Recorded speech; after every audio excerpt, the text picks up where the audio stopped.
Seguimos con otros temas de actualidad que tienen que ver con esto que venimos comentando y abordando desde hace ya días, sobre la dimisión, la salida de la política de Íñigo Errejón después de sus problemas con las mujeres, de sus adicciones sexuales, etcétera, etcétera. Hoy hemos conocido, por cierto, que hay otra mujer que también le denuncia por acoso sexual y se une, por cierto, denuncia en comisaría que se une a la primera de una joven actriz, Elisa Muilla, que hoy ha vuelto a aparecer, ¿verdad, María Alonso, para contar, en fin, por qué tomó esa decisión? Sí, Antonio, hoy la hemos visto por fin a la primera denunciante, a la actriz Elisa Muilla, que ha vuelto a hablar, pero esta vez ya ante las cámaras. Asegura que no se arrepiente de haber denunciado a Íñigo Errejón. Ella dice que fue muy desagradable, pero reconoce que él paró. Yo reaccioné, gracias a Dios, me pasó lo de mi hija y en su casa pues fue todo muy desagradable. Lo paré y es verdad que el tío no me forzó, paró, es que es verdad que paró y le dije, tío, es que solo si es sí, es que me parece como increíble que me esté pasando esto contigo y soy la primera a la que le duele y que me costó hablar, pero es que ya está, tío, es que me da igual de qué ideología seas, no se puede consentir. La de Elisa Muilla no es la única denuncia. Hoy también hemos conocido una segunda denunciante contra Íñigo Errejón. Se trata de Aída Nízar, que es colaboradora televisiva, que le ha denunciado también por supuestos tocamientos. Y más detalles también sobre otra denunciante, la que hizo una mujer de Castellón en junio de 2023 en redes sociales. Según informan varios medios, aquella noche Íñigo Errejón habría tocado el culo a esa chica en presencia de su ex jefa de gabinete, de Loreto Arenillas, que habría llamado a la chica como mediadora para reparar el daño. Por cierto, que hoy el juez se ha declarado competente para investigar al ex portavoz de Sumar y citará a la denunciante y a Íñigo Errejón como imputado por una presunta agresión sexual.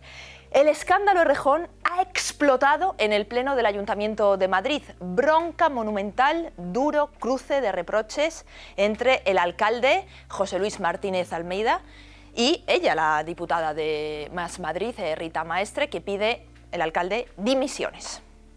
Señores del Partido Popular, es que resultan repulsivas y repugnantes sus risas y sonrisas cuando se habla de agresiones sexuales. Usted viene aquí hoy a atacarme a mí, usted viene hoy a atacar al feminismo, a atacar... Guarden silencio, por favor. El turno de palabra, el alcalde de Madrid por un tiempo de 3 minutos. Hombre, teniendo en cuenta que me he pasado toda la intervención con una pandilla de hooligans gritando... Señora Maestre, lo repugnante no es la reacción del PP, sino su silencio durante todos estos años con Íñigo Errejón. Lo verdaderamente repugnante es que ustedes lo sabían y le encubrieron. Lo verdaderamente repugnante es que ustedes no han actuado así para proteger a las víctimas, sino para protegerse a sí mismas. Y solo han condenado a Íñigo Errejón cuando sabía que se las llevaba a ustedes por delante. Si no hubiera sido porque se las llevaba por delante, le hubieran seguido encubriendo, señora Maestre. Ni Yolanda Díaz, ni Mónica García, ni usted merece seguir en política. Señora Maestre, guarde silencio. Ninguna de las tres merece seguir en política. Señor... Bueno, y de todo ¿qué dice el presidente de gobierno? Bueno, ya saben que está de gira por India con su mujer, con Begoña Gómez, y desde allí ha defendido hoy a Sumar, cierra filas con la vicepresidenta segunda, con Yolanda Díaz, dice que la confianza en esa formación es total. Sumar, sus partidos políticos han actuado de manera contundente desde el primer segundo que tuvieron conocimiento de este asunto y de la gravedad de las acusaciones. Es el compromiso político tanto de Mónica García como de Yolanda Díaz del conjunto del Gobierno de España con la causa feminista.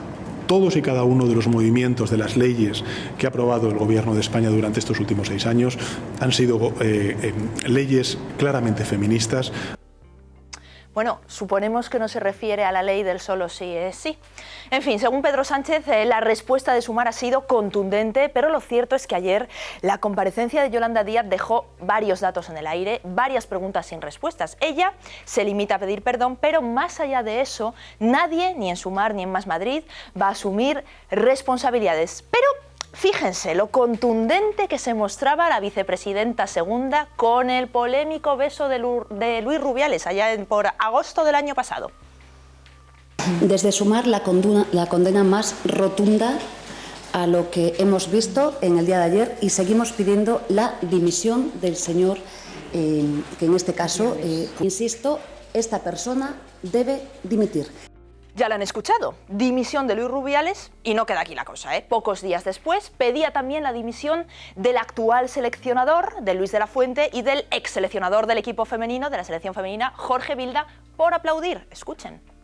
Los seleccionadores que aplaudían al señor Rubiales no están capacitados para continuar en sus puestos. Quien aplaude una vulneración de derechos, quien aplaude una presunta agresión sexual, desde luego no deben de continuar en sus puestos. Pero ella sí, ella que conocía lo de Errejón desde antes de las elecciones del 23 de julio, ella sí puede seguir en su puesto. Ella y Mónica Pistolitas, la ministra de Sanidad. Y el martes hacía risas. Y el martes hacía risas con Errejón. El martes de la semana pasada hacía risas en el Congreso. Hay imágenes, o sea que no me lo estoy inventando, hay imágenes en el Congreso. Eso por un lado. Por otro, a mí me hace mucha gracia, vamos, mucha gracia no me hace ninguna gracia, pero me enfada bastante que las adalides del feminismo hayan estado, y de la protección a la mujer, hermana te creo, yo hermana sí te creo. Resulta que cuando es una chica que no tengo ni idea, pero de Castellón supongo que será la chica, a la que le tocan el trasero y le mete mano Errejón, entonces hermana no te creo. ¿Qué pasa? Que a la de Castellón no le creemos. A mí me recuerda esta historia mucho a la historia que vivimos en el País Vasco con Jesús Eguiguren. Jesús Eguiguren pegaba habitualmente a su mujer y el PSOE... ¿Recuerda quién era? Bueno, recuerdo que era un dirigente del PSOE del País Vasco que fue presidente del PSOE, del PSE de Guipúzcoa y que fue el negociador con ETA durante todo el proceso de negociación de ETA. ¿De la etapa de Zapatero? De la etapa de Zapatero. Sí. Entonces este señor pegaba habitualmente a su mujer. Su mujer en una de estas, en la enésima vez, va y le pone una denuncia. Pero la presiona el propio Partido Socialista para que retire la denuncia. Le amenaza, no voy a decir quién, con que le van a quitar a sus hijos y el puesto de trabajo. Ella trabajaba de secretaria de Odón en Elorza. Ella se asusta, porque San Sebastián, ciudad pequeña, me quedo sin hijos, me quedo sin trabajo, retira la denuncia. ¿Cómo no serían las agresiones que el fiscal la sigue de oficio? Y le condenan en las 3 instancias. A Jesús Eguiguren, en las 3. Recurre, le vuelven a condenar, recurre y le vuelven a condenar y ya no hay más instancias. Bueno, pese a esto, el Partido Socialista lo mantuvo hasta ahora. Sí, sí. Nunca lo echó. Y cuando algunas decíamos que era un maltratador, incluso compañeros de profesión muy próximos al Partido Socialista dijeron: mamen, deja de dar la lata con esa historia. Ellos actúan así cuando es de los suyos. Ahora, que del otro bando no hagan una cosa ni mínimamente parecida, porque tienen que dimitir, tienen que irse a la calle, tienen que no sé qué. Ahora a los suyos no les pasa nada. Errejón ha dimitido y ahora la señora Yolanda, ¿qué pasa? ¿Que no tiene ninguna responsabilidad?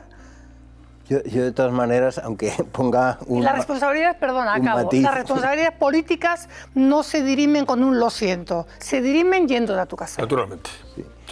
Yo de todas maneras tengo que poner así una nota un poco discordante, porque vamos a ver, a mí hay muchas cosas que me extrañan de todo lo sucedido, y la primera es ¿por qué ahora? O sea, la pregunta que habría que hacerle a esta actriz, a Elisa Muliá, es ¿por qué tardó 3 años en denunciar? ¿Por qué ha tardado 3 años en denunciar? Luego, cuando uno escucha su relato, que está en el escrito ahora en el juzgado número 47 de Madrid, pues es un relato verdaderamente alucinante. Si alguien te está empezando a acosar o está teniendo actitudes de acoso, no coges un taxi con él, no te vas a una fiesta, no vuelves a coger otro taxi con él, no te vas a su casa. ¿Pero le vamos a juzgar a ellos cuando... vamos a juzgar a él? No, pero vamos a ver. Vamos a ver, claro, es que, joder, o sea, perdón. A mí todo esto me suena... Vamos a ver, o sea, no estamos analizando si una mujer se siente sometida, se siente subyugada, no estamos analizando eso. Yo creo que estamos analizando la postura del tío. Pero lo que hay que mirar es el dedo y no... O sea, lo que hay que mirar es la luna y no el dedo que señala. Porque aquí yo creo que ha habido una operación política de pero no torpedeo... Le eches la culpa a la actriz, no le eches la culpa a la actriz. La actriz a mí me da la sensación de que es una persona a la que han utilizado para torpedear a Sumar, para torpedear, por supuesto, eliminar a Errejón y darle un buen misil a Yolanda Díez. Y yo creo que detrás de esto tiene que estar el señor del chalet de Galapagar, urdiendo los hilos. De forma Y sobre... porque es todo muy extraño. Perdona, Pablo. Este señor Errejón, es que se nos olvidan las cosas, pero ya no voy a decir que agreda a una mujer. ¿Os acordáis que en Malasaña agredió a un propio porque no sabemos qué? Claro, ahora nos hemos enterado que es que además el señor se drogaba. Claro, iría hasta aquí puesto. Y le pegó una patada a un pobre vecino que al final acabó siendo un fascista de extrema derecha. El pobre vecino al que Errejón le dio una patada. Fue juzgado, bueno, pero es verdad. Claro. Por falta de pruebas no le contaron, pero vamos, que hubo agresión, sí la hubo. Vamos a ver, que su actitud no era una actitud de ser civilizado y contemporizador y tranquilo. Entonces, sí. no, ahora no nos vamos a meter con la pobre actriz. A ver, vete a saber qué pero pasó si por es su que cabeza. yo no juzgo a la pobre actriz, es que es ella misma la que se ha juzgado delante de las cámaras hoy, diciendo no, yo no soy una víctima y él paró. O sea, yo soy el abogado que tiene que defender a Errejón y ya tienes el sobreseimiento hecho. Pues vamos a ver qué pasa. Tú presentas ese vídeo y ya tienes sobreseída la causa. Pero vamos a ver qué pasa, ya veremos qué pasa en los juegos. Lo que te quiero decir es que él fue, le metió mano, le no sé qué, pues ya está. A mí lo que me da miedo, ¿sabes lo que es, Mamen? Me da miedo la frase que dijo ayer Rita Maestre, la de por fin el feminismo ha acabado con la presunción de inocencia. Eso sí que me da miedo. Eso sí me da miedo. Oye, déjame que salude... Porque la presunción de inocencia tiene que ser sagrada. Por supuesto. Y no se puede vender como un logro que se elimine la presunción de inocencia. No, en ningún caso, además. Oye, un momentito nada más, Pablo, ahora voy a saludar a Erika Montañés, que es periodista, compañera de ABC. Buenas noches, Erika. Buenas noches, Antonio, ¿cómo estás? Tú has publicado que había gente del Partido Socialista, no vamos a citar nombres, pero que ya desde hace tiempo venían comentando sotoboche que este portavoz de Sumar, Íñigo Errejón, pues hombre, tenía unas, digamos, aficiones y unas adicciones que comprometían su continuidad en política, ¿no? Y en la vida social, vamos, ¿no? Sí, ellas comentan en primera persona, siempre con la condición de preservar su intimidad, como acabas de decir, pero ellas comentan en primera persona los mensajes de acecho, que es la palabra que más repiten, del comportamiento reprochable hacia las mujeres que tenía Errejón. Comparten mensajes de Instagram, alguna de ellas que recibe, otra los recibe a través de Telegram, comentando incluso lo que le gustan sus pechos, que es lo que hemos publicado hoy en ABC, y bueno, ese tipo de comentarios y de mensajes que entre las propias diputadas socialistas con las que nosotros hablamos se comparten, cual chascarrillo, pero indignadas. Y bueno, como te comento, ¿no? Calificando esa situación de acecho. Entonces, respecto a la conversación que estabais teniendo ahora mismo, ellas dicen que no puede haber nadie en el Parlamento, sobre todo hablando del sector femenino, que no conozca ciertos modos de comportarse de Íñigo Errejón, que no se podía ignorar.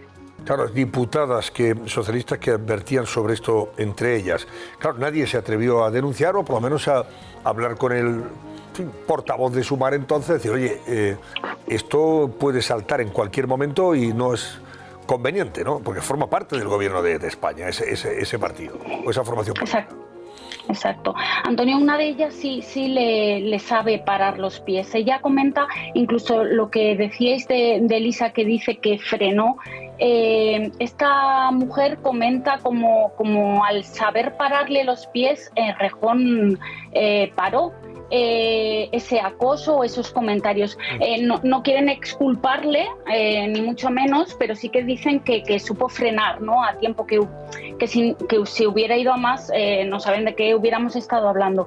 Y sobre el hecho de denunciar, ellas dicen que no se puede coger a la gente de las orejas y obligarle a denunciar. Entonces estamos hablando de estructuras de partido que ellas, lo pongo en su boca porque dicen que todos los partidos siguen teniendo estructuras muy machistas, donde no existen los canales de denuncia suficientes, válidos, discretos y con confidencialidad suficiente como para que el partido no tome o adopte decisiones en su contra. Entonces es muy difícil denunciar, al menos lo que ellas manifiestan, y poner en conocimiento de un partido que hace bandera del feminismo, además, que uno de sus máximos líderes tiene unos comportamientos altamente reprochables y altamente machistas. Y además, Erika, se ha dicho también que compañeros periodistas que suelen estar en el Congreso conocían también algunas de estas aficiones de Errejón, pero bien calladitos se lo tenían, no porque tengan que publicar nada si tú no tienes pruebas.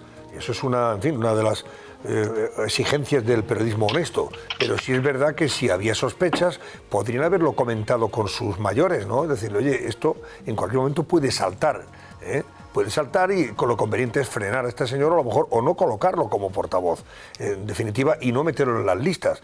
Pero claro, estos luego son los primeros que se apuntan y disparan sin pruebas contra otros políticos porque no son de su cuerda ideológica, más o menos.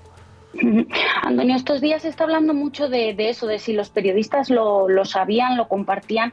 Yo creo que, bueno, yo al menos en mi experiencia personal y con los periodistas con los que he hablado, no sabían, salvo ciertas adicciones de Errejón, pero es verdad que las periodistas que están confirmando que se sabía algo más allá, forman parte de circuitos muy cerrados de Sumar, de Podemos, muy afines a Podemos y Sumar, porque incluso los propios círculos feministas del llamado feminismo clásico, que es más afín al PSOE, dicen que ellas, si hubieran tenido conocimiento de cualquier mínimo dato, sí que lo hubieran hubieran denunciado. Solo que ninguna de ellas conocía una agresión, o sea, alguna de ellas conocía un comportamiento más o menos reprochable, pero no hasta el punto que ha llegado, no hasta el punto de la agresión. Yo creo que bueno, que las periodistas y los periodistas que han confirmado que lo sabían serán ellos los que tengan que dar explicaciones de por qué lo callaron, ¿no? Muchas veces es verdad que hablabais de que se ha denunciado 3 años después, pero yo que hago mucha información con víctimas de violencia sexual, sí que tengo que matizar que es muy difícil, con mucho miedo, mucha vergüenza, mucha culpa, muchas veces temen represalias y es verdad que no es tan fácil como parece a veces denunciar. Erika Montañés, compañera periodista de ABC, muchísimas gracias y buenas noches, Erika. Hasta siempre. Gracias a vosotros, buenas noches. Pablo, bueno, esto yo creo que hoy era en el editorial del Mundo, creo que señalaba el editorial precisamente que había periodistas que conocían esto y que les sorprende que no hicieran nada al respecto, cuando se han regalado vestiduras por cosas mucho menos, en fin, importantes y trascendentes, ¿no? Mira, yo creo que en el Congreso de los Diputados había muchos periodistas que conocíamos las aficiones tardías y nocturnas de Errejón, por lo menos algunas de ellas.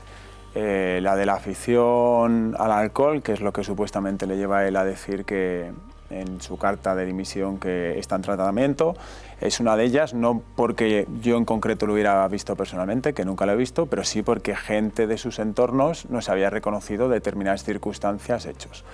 Mamen mencionaba y recordaba muy bien antes el episodio del año pasado, en el que al salir en una noche de un restaurante, supuestamente una persona que pasa por la calle le reconoce, le increpa en primer lugar, pero él tiene una reacción violenta y le acaba dando, creo que el parte decía, una patada en el estómago directamente.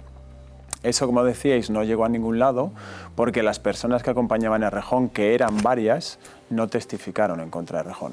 Igual que ahora se testifica en contra de Errejón por los abusos, esas personas en ese momento podían haber dicho que Errejón tenía un problema de comportamiento público. Y ese rumor del comportamiento público a determinadas horas de la noche sí que yo lo conozco en el Congreso desde hace meses. Mira, sí. Pablo, pero una cosa es eso y otra cosa es también que tuviera mucha relación de amistad con muchas mujeres del Congreso y periodistas, y otra cosa es que abusara de las mujeres. Leo el párrafo, perdóname, Mamen. Déjame que, Mamen, leo el párrafo concretamente del editorial hoy del periódico El Mundo. Desde una hipocresía admirable, periodistas afectos se lamentan, afectos a Podemos y al gobierno de coalición social comunista, ¿no? Se lamentan de que sabían que Errejón era poco ejemplar, pero de que no era fácil publicarlo sin incumplir sus estándares. Lo dicen los mismos cínicos que arremeten contra jueces patriarcales porque, hermana, yo sí te creo. Todo lo que hay tras los nuevos feminismos es una gran mentira en la que lo que menos importa son precisamente la igualdad y las mujeres, o sea, las víctimas en definitiva. Lo que sí que ocurre con ese nuevo feminismo, yo creo que el caso Errejón lo ha destapado por completo, es que aquí lo que ha habido es una lección de feminismo, un intento de demostrarnos y enseñarnos al conjunto de la sociedad qué es el feminismo. En primer lugar, tratando de señalar a todos los hombres como sospechosos, cosa que el propio Rejón hace en su carta de dimisión, diciendo que él es culpable o es víctima de un heteropatriarcado.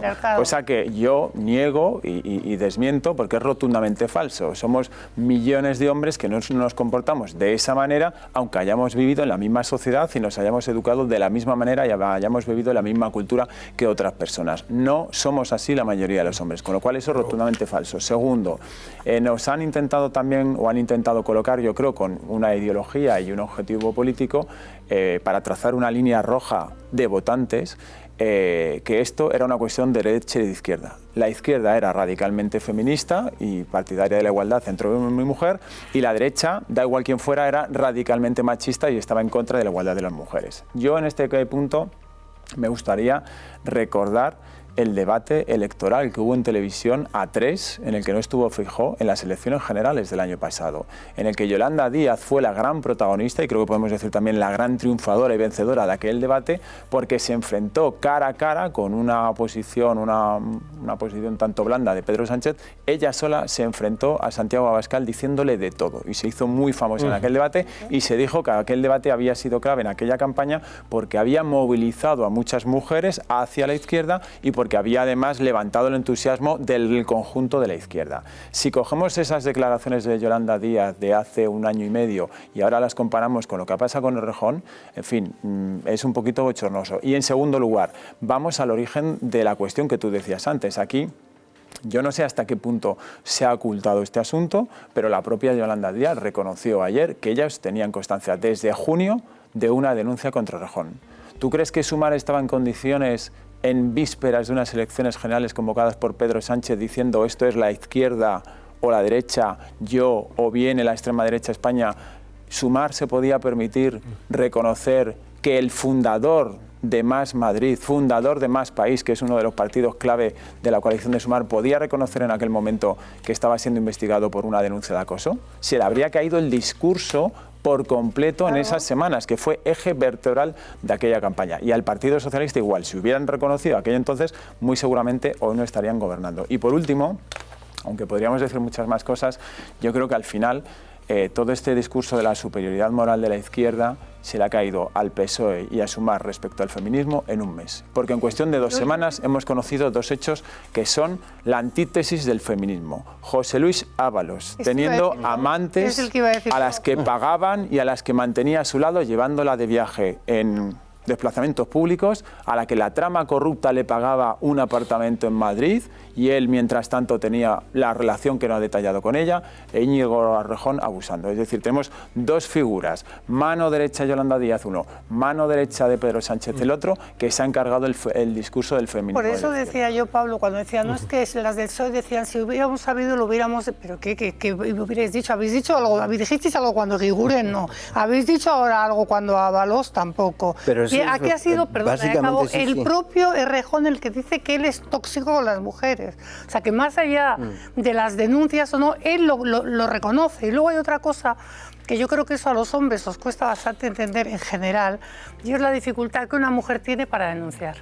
Primero, porque normalmente el acosador es superior jerárquicamente, porque existe el riesgo de que digan que has provocado, porque existe el riesgo de que no te crean, porque existe el riesgo de que te quedes sin trabajo, porque existe el riesgo de que el resto te haga el boicot. Existen tantos riesgos que, a no ser que acabes en un hospital, prefieres callarte. Y eso los hombres no lo entienden. Yo eso lo entiendo, pero lo que no entiendo es la actitud de esta actriz ante las cámaras hoy. Oye, ahora vamos a... No es una actitud ni un Ignacio, testimonio muy... Como vamos a tener una abogada experta en todas estas cosas, probablemente le vamos a preguntar. Yo creo que el tema de fondo sí que es ese, o sea, nos han estado vendiendo durante muchos años que la violencia física y sexual contra las mujeres era una cosa del heteropatriarcado tradicional de derechas de España de toda la vida. Y es cuando todos los datos estaban manifiestamente diciendo lo contrario, que cada vez era más temprana la edad de los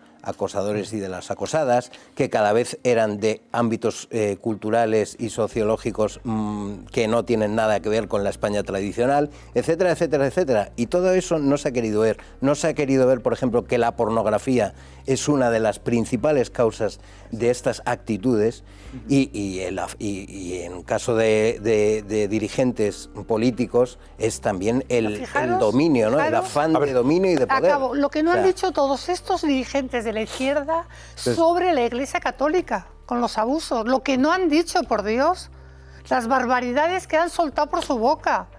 La censura, bueno, todo. Y ahora con ellos basta con decir lo siento. Están diciendo que no hay que responsabilizar a los partidos de lo que hace un dirigente. Y a la Iglesia Católica sí. No responsabilicemos a las instituciones de lo que hacen miembros muy inferiores. Por eso te digo. En el caso de, es de una hipocresía. En el caso de Yolanda Díaz queda totalmente retratada cuando efectivamente, como lo recordaba antes María Alonso, le pedía a Luis Rubiales, el gran seleccionador, que es lo mejor que tenemos ahora mismo en este país, un seleccionador que ha conquistado, en fin, trofeos como la Nation League o, en fin, la Copa de Europa, ¿no?, de selección, etcétera, etcétera, que a este hombre teníamos que echarlo, o sea, tenía que salir de la federación porque había aplaudido en un momento determinado un discurso del que todavía era presidente de la federación. Y ella sigue ahí, ella nos aplica el mismo cuento, sabiendo desde hace más de un año que este señor tenía muchos problemas y gordos, y con una denuncia ya de por medio en Twitter de haber acosado sexualmente a una mujer. En fin, la gran hipocresía, el gran fariseísmo es una cosa tremenda de esta gente.